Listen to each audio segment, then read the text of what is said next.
All right, so we've kicked everybody out of the car, and now we have access to the interior. So Steve can give us a nice little demo. Right, so I think as soon as you look inside the car from the door when you walk up to it and open it, you can really see the premium level of the interior. I think, Jeff, as you pointed out, we've got the metal speaker grills high on the door where they're both visual, and you can see them, but also for the sound performance. Now we have increased the level of the audio system with the low and the lower, the mid and the high, as well as we've got 4 available overhead for both front and rear occupants. I noticed in the press release 16 channels, over 700 watts of power. Yes, and I believe it's on. We'll check this out and see if the Bluetooth is I think they were doing USB earlier with the demo. Okay. Yeah, there's USB. Back to the beginning here.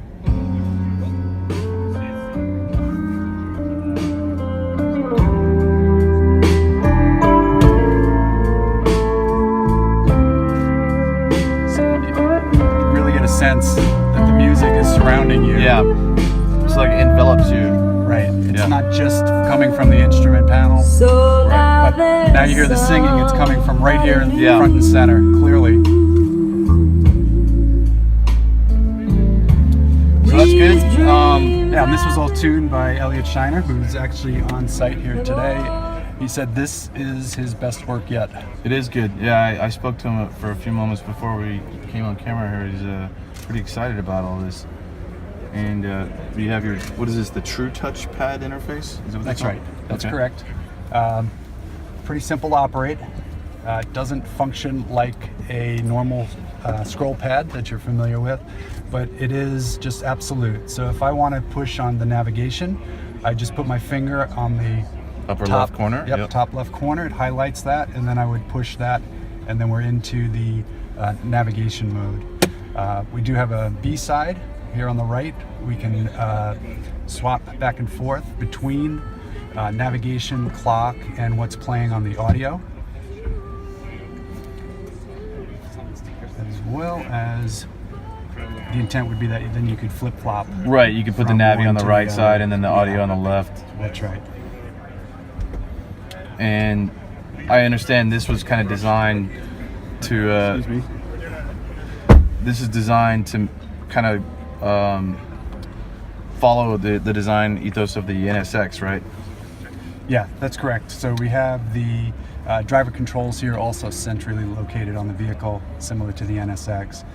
We've added to the RDX this year also the integrated dynamic system. So we'll have 4 separate drive modes with Sport, Comfort, Sport Plus, and Snow. Yep. There we go.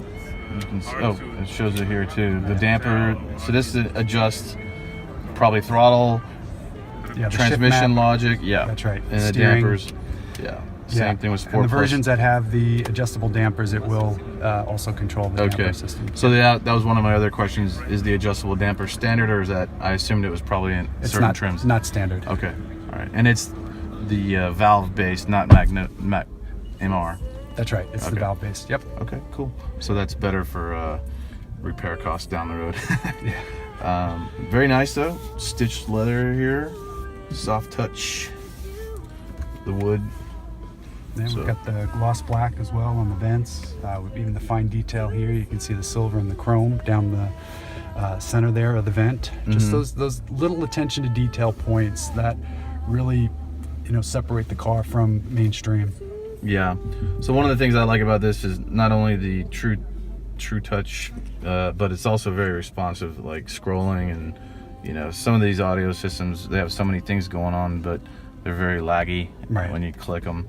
Obviously you guys have done a lot of work and speccing a good processor and whatnot for this. This is a 10.2 inch full HD screen, correct? Yes, that's right. Also some of the controls will show up here in the MID, as well as the top trim will have the heads-up display. I'm not sure if you can visible in the camera. It's hard to see it from back there, but it's actually a pretty detailed HUD from what I saw a few weeks ago when I was sitting in the driver's seat. The field of view is also about 10.5 inches wide. Okay, yeah.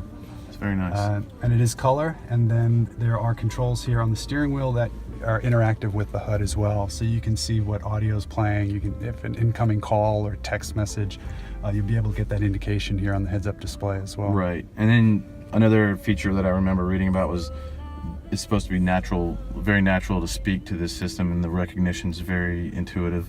Right. We've improved the voice recognition so that it is more of a natural language. Instead of having to follow rigid commands, you're just able to say, find the closest gas station, find the nearest restaurant, Right. Starbucks. Take me home.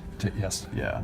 And it looks like that's probably one of the highest resolution MIDs I've seen yet in an Acura. Is that true? That I don't know. Okay. But yes, it is high res. I don't know if it's the highest. Yeah. It's pretty clear and very detailed there. Nice color and everything, but clear text. So cool. Nice little sunglass holder. LED lighting, I'm sure. Yes. Yep. And then the controls for The huge shade coming our way. Somebody's face print up there. I hope it's a face print. Yeah. So this blocks all UV once it's closed. Completely opaque. I believe so. Yes. Okay. It's opaque. Yes. Yeah. So heat transmission is Right. okay. Cool.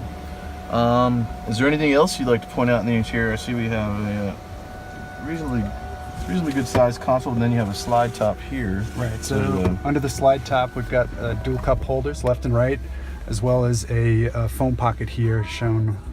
You know, you can put your phone in here. I like to put it where I can see it when I'm driving. Yeah. And then the USB here. This is both power and data. So if you wanted to connect your car, this is where you would do it.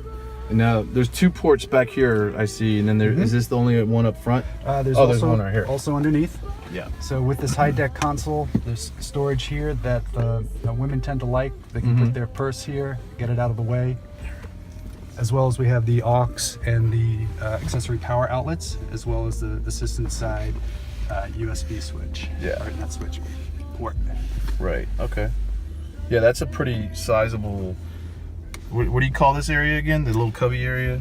Yeah, it's the high deck console. Oh, It high just, deck. Okay. Yep, Yeah. offers the storage that's underneath. Right. It's kind of hard to see here in this light, but you kind of get an idea. If I get out of the car, it's probably better. But here we go. Thank you.